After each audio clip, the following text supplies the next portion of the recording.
जय हिंद दोस्तों, economics class में आपका स्वागत है। दोस्तों आज हम बात करेंगे हरित क्रांति पर। और हरित क्रांति एक ऐसा टॉपिक है जिसमें से कई सारे प्रश्न बनते हैं और लगभग हर परीक्षा में पूछे जाते हैं।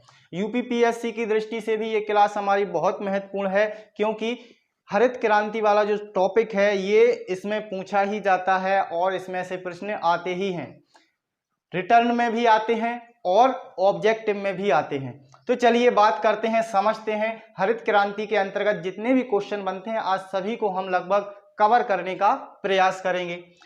तो सबसे पहले जब हम किसी भी क्वेश्चन का आंसर लिखते हैं तो हमें जरूरी होता है या तो उसका हम अर्थ लिखें या फिर उसकी परिभाषा लिखें या फिर उसका एक छोटा सा परिचय लिखें। तो सबसे पहले हम परिचय पर बात करेंगे जिसके अंतर्गत अर्थ भी आ जाएगा और परिभाषा भी आ जाएगी। तो हरित क्रांति क्या होती है यदि ये पूछा जाए तो एक हम छोटा सा परिचय लिखेंगे, उसके बाद फिर उसका विस्तृत रूप से वर्णन करेंगे। चलिए यदि इसका अर्थ समझें तो अर्थ बड़ा ही सिंपल है, आसान है। हरित क्रांति कृषि उत्पादन तथा उत्पादकता बढ़ाने का एक प्रयास था।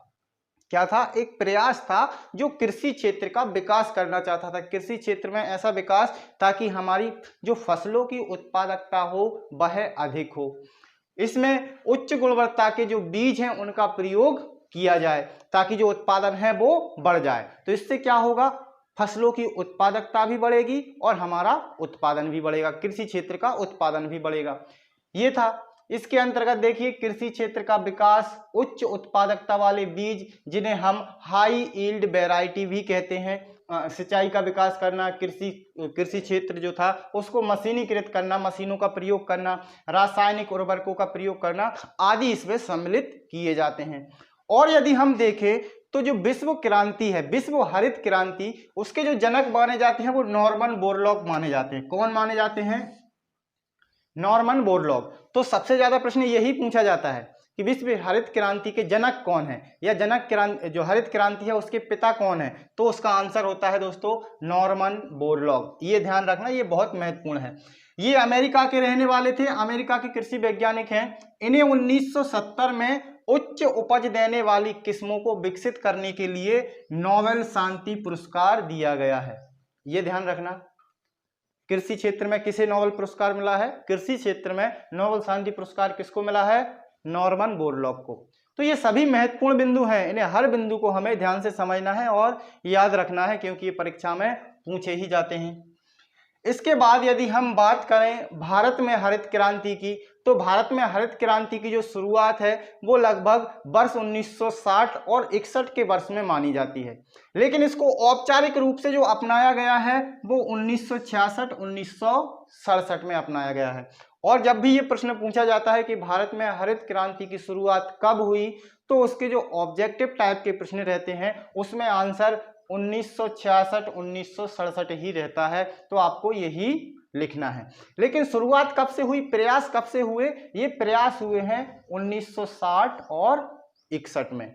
उस समय के जो तत्कालीन प्रधानमंत्री थे लाल बहादुर शास्त्री, जो पहले का युग था वो नेहरू युग था, मतलब कि आजादी के बाद से ही भारत में नेहरू जी प्रधानमंत्री रहे और नेहरू जी के काल में भी कृषि विकास के लिए कई सारे कार्यक्रम चलाए गए और प्रोग्राम बनाए गए। जो पहली और दूसरी पंचवर्षीय योजना थी वो दोनों पर भी कृषि विकास के लिए महत्व दिया गया, लेकिन इतना विकास कृषि में नहीं हो पाया जितना होना चाहिए था, क्योंकि आज़ादी के 2 वर्ष पहले ही बंगाल में एक भीषण अकाल पड़ा हुआ था जिसमें लगभग 20 लाख लोगों की मृत्यु हो गई थी।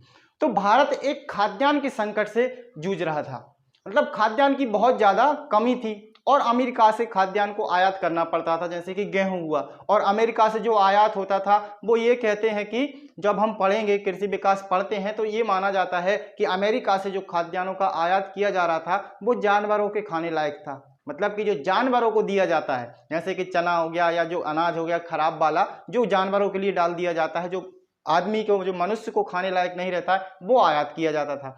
तो भारत खाद्यान्न की दृष्टि से बहुत कमजोर था, आयात करना पड़ता था। उस समय जो हमारे देश की जनसंख्या थी वह लगभग 30 करोड़ के आसपास थी, जो कि अभी की जनसंख्या से लगभग 1/4 है, मतलब अभी जो जनसंख्या है उससे 1/4 भाग थी।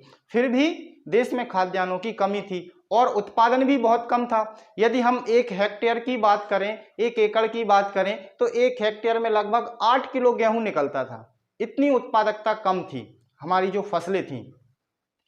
अब आप समझ लीजिए 1 हेक्टेयर में या 1 एकड़ में जैसे 1 क्विंटल का उत्पादन हो रहा है और इतना बड़ा क्षेत्र है, तो उसमें निश्चित ही विकास करने की आवश्यकता है।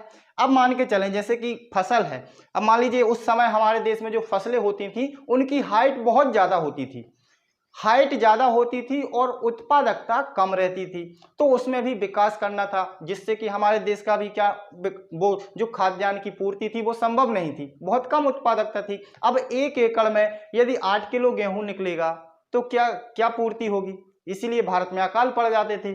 तो 1947 के पहले भी अकाल पड़ा हुआ था, तो उससे भी देश जूझ रहा था और फिर से अकाल पड़ने की स्थिति आ रही थी, तो उससे भी जूझना था।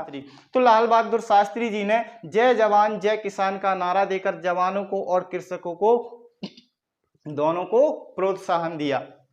क्या नारा दिया था लाल बहादुर शास्त्री ने? जय जवान जय किसान। ये भी पूछ लिया जाता है, इसको भी याद रखना। कई सारे प्रश्न हम चर्चा कर चुके हैं, सभी को याद रखना है। पहले विश्व हरित क्रांति के जनक कौन है? Norman Borlaug. भारत में हरित क्रांति की शुरुआत कब हुई? 1966-67 में, लेकिन औपचारिक रूप से तो 1966-67 में हुई, लेकिन इसको जो शुरुआत है मुख्य रूप से शुरुआत कब मानी जाती है? 1960-61 में। इसके बाद देखिए भारत में हरित क्रांति के जो जनक हैं वो MS स्वामीनाथन हैं। किसको माना जाता है भारत में हरित क्रांति के जनक? MS स्वामीनाथन को। इनका पूरा नाम था मकाम्बो संबाशिवन स्वामीनाथन। ये भी पूछ लिया जाता है, इसको भी याद रखना। इसके बाद देखिए उस समय फिर जो प्रधानमंत्री दूसरे प्रधानमंत्री बने थे हमारे लाल बहादुर शास्त्री जी, उन्होंने क्या नारा दिया? जय जवान जय किसान। इससे उन्होंने देश के कृषकों को और जो हमारे वैज्ञानिक थे उन्हें और देश की सेना को क्या किया? प्रोत्साहन किया और कृषि का विकास करने के लिए उन्हें प्रेरित किया। तो उस समय के जो हमारे कृषि मंत्री थे वो थे सी सुब्रमण्यम। ये जो सी सुब्रमण्यम थे और हमारे MS स्वामीनाथन थे, इन दोनों ने मिलकर बहुत अच्छा कार्य किया और देश को खाद्यान्न की दृष्टि से आत्मनिर्भर बना दिया है। किस प्रकार का कार्य किया ये देखिए, इन दोनों ने मिलकर मतलब कृषि मंत्री मिल जाए और एक कृषि वैज्ञानिक मिल जाए तो कृषि क्षेत्र में विकास होना तो स्वाभाविक ही है। तो इन दोनों ने मिलकर बहुत अच्छा कार्य किया। सबसे पहले सी सुब्रमण्यम जो हमारे कृषि मंत्री थे, उन्होंने अमेरिका से 18,000 टन गेहूं आयात किया। कौन सा गेहूं आयात किया? हाई ईल्ड वेराइटी वाला। हाई ईल्ड वेराइटी वाला मतलब कि जिनकी उत्पादकता अच्छी थी और हाइट कम थी, और इन्हें रासायनिकों का प्रयोग इसमें किया जाता था। पहले भारत में रासायनिकों का प्रयोग नहीं किया जाता था। पहले जो गोबर की खाद होती थी वही लोग कम मात्रा में प्रयोग करते थे, जिससे हमारी उत्पादकता जो फसलों की उत्पादकता है वो भी कम थी। अब उस समय जो थे MS स्वामीनाथन, ये मिलके किससे काम कर रहे थे? ये मिले हुए थे, इनका संपर्क था नॉर्मन बोरलॉग से। तो इन्होंने कहा कि भारत में भी हमें उत्पादकता बढ़ानी है, क्या किया जाए? तो नॉर्मन बोरलॉग जो थे वो भारत आए और भारत को विजिट किया।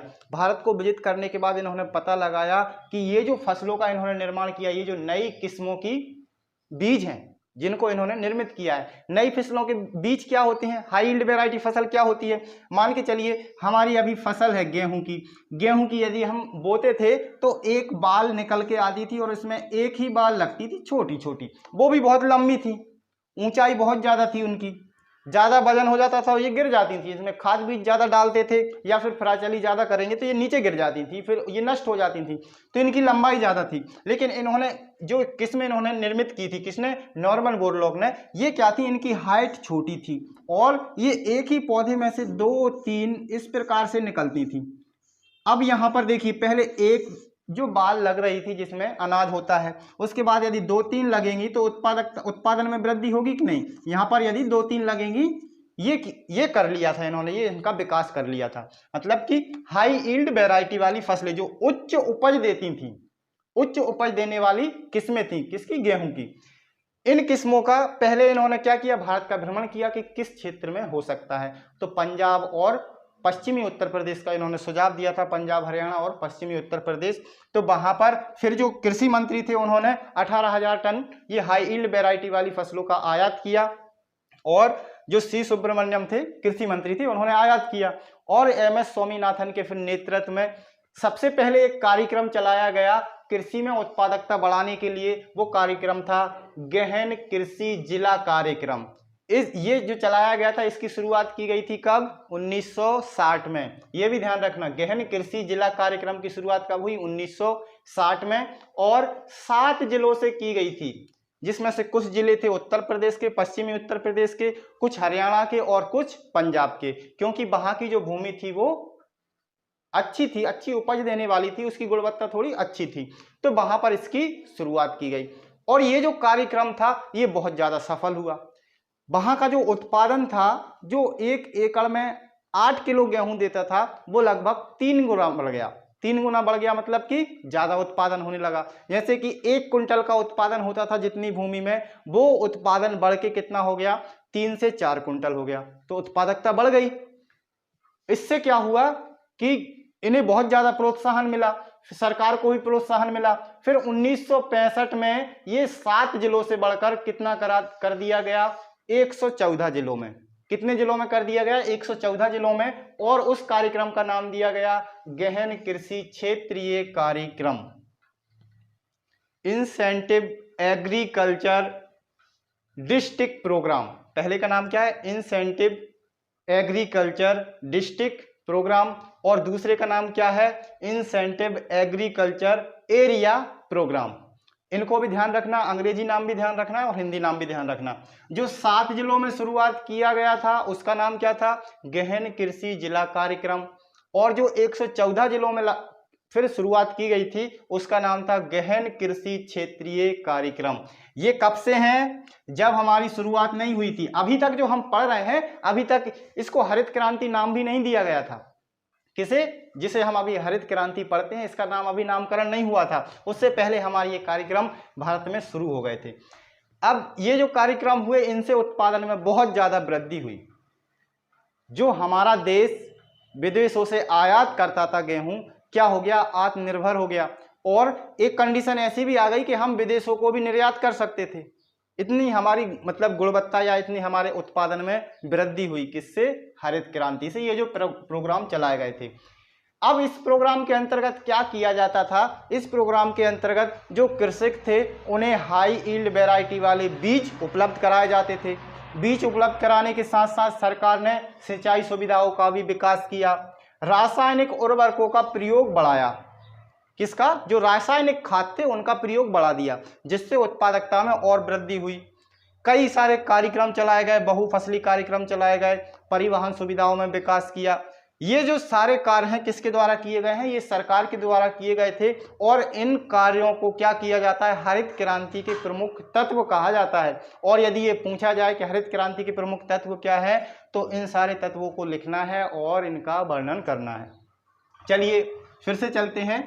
तो ये जो सारी सुविधाएं एक साथ किसानों को उपलब्ध कराई गई थी, उन्हें प्रयोग करने के लिए, तो इस कार्यक्रम को क्या कहा जाता है? एक मुश्त कार्यक्रम।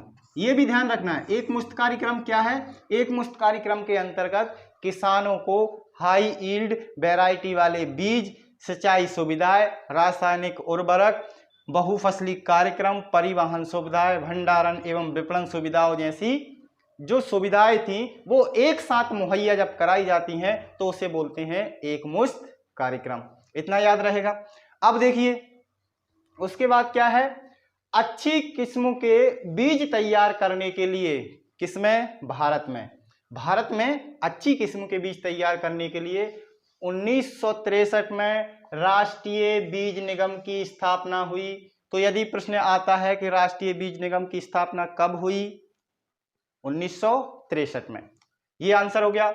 इसके बाद देखिए जब ये इतनी ज्यादा वृद्धि हुई, मतलब हमारा जो उत्पादन है वो 3 गुना हो गया, 4 गुना हो गया, तो ये जो वृद्धि हुई थी उत्पादन में, उस समय की जो तत्कालीन प्रधानमंत्री थी लाल बहादुर शास्त्री के बाद प्रधानमंत्री कौन बनी? इंदिरा गांधी। इंदिरा गांधी ने ये जो वृद्धि हुई थी 66-67 में, इसे नाम दिया जुलाई 1968 में गेहूं क्रांति का आगाज। ये ध्यान रखना है, क्या नाम दिया था? गेहूं क्रांति का आगाज। हरित क्रांति को गेहूं क्रांति किसने कहा था? इस प्रकार का प्रश्न पूछा जाए तो उसका आंसर क्या होगा? इंदिरा गांधी। इसके बाद USAID, ये अमेरिका की एक संस्था है एग्रीकल्चर डेवलपमेंट के लिए, तो इसके जो निदेशक थे विलियम गुआर्ड, इन्होंने ये जो उत्पादन में वृद्धि हुई थी, इस वृद्धि को क्या नाम दिया? ग्रीन रेवोल्यूशन, मतलब कि हरित क्रांति। हरित क्रांति का नामकरण कब हुआ? अक्टूबर 1968 में। इंदिरा गांधी ने इस उत्पादन वृद्धि को क्या कहा था? गेहूं क्रांति। और विलियम गुआर्ड ने क्या कहा? हरित क्रांति। तो हरित क्रांति का नामकरण किसने किया, या फिर जो उत्पादन में अधिक वृद्धि हुई थी उसको हरित क्रांति किसने कहा? इस प्रकार का प्रश्न आता है तो उसका आंसर क्या होगा? विलियम गुआर्ड। अब देखिए, भारत में कभी कभी ये प्रश्न भी पूछ लिया जाता है परीक्षाओं में कि भारत में हरित क्रांति के अंतर्गत कौन कौन सी फसलों को मुख्य रखा गया था या उन्हें महत्व दिया गया था। तो ये जो मैंने लिखा हुआ है, ये समीकरण एक प्रकार से मान लीजिए या फिर इनका क्रम मान लीजिए। पहली जो मुख्यता थी वो किसको दी गई थी? गेहूं को, उसके बाद चावल को, उसके बाद बाजरा को और उसके बाद मक्का को। तो ये ध्यान रखना, ये प्रश्न बहुत ज्यादा पूछा जाता है, इसे भी ध्यान रखना। कौन कौन सी फसलें शामिल की गई थी हरित क्रांति में? गेहूं, चावल, बाजरा और मक्का। इसके बाद क्या है? हरित क्रांति के प्रमुख तत्व। तो इन तत्वों को भी ध्यान रखना है हमें। कौन कौन से तत्व? हाई यील्ड वैरायटी वाले बीज, जिनकी उत्पादकता अच्छी रहती थी और जो अच्छा उत्पादन देते थे। जैसे कि 1 एकड़ में यदि हम कितना प्राप्त कर रहे थे? 8 किलो गेहूं का उत्पादन कर रहे थे, लेकिन हाई यील्ड वैरायटी वाली यदि बीज लगाते हैं, बीज बोते हैं, तो उनसे उत्पादकता लगभग 3 गुनी होनी चाहिए। 3 गुना मतलब कि 8 से 3 का गुणा करेंगे तो 8 3 24 किलो, ये इसकी उत्पादकता बढ़ जाती है। फिर इसके बाद सिंचाई सुविधाओं का विकास हुआ, कई सारे बड़े बड़े जो बांध हैं, हीराकुंड बांध, उनका निर्माण किया गया, वो इन्हीं के अंतर्गत हुआ था। और एक प्रश्न और पूछा जाता है, कौन सी पंचवर्षीय योजना में? तो ये भी ध्यान रखना, ये थी तीसरी पंचवर्षीय योजना, जिसके अंतर्गत हरित क्रांति का विकास हुआ या हरित क्रांति का जन्म हुआ।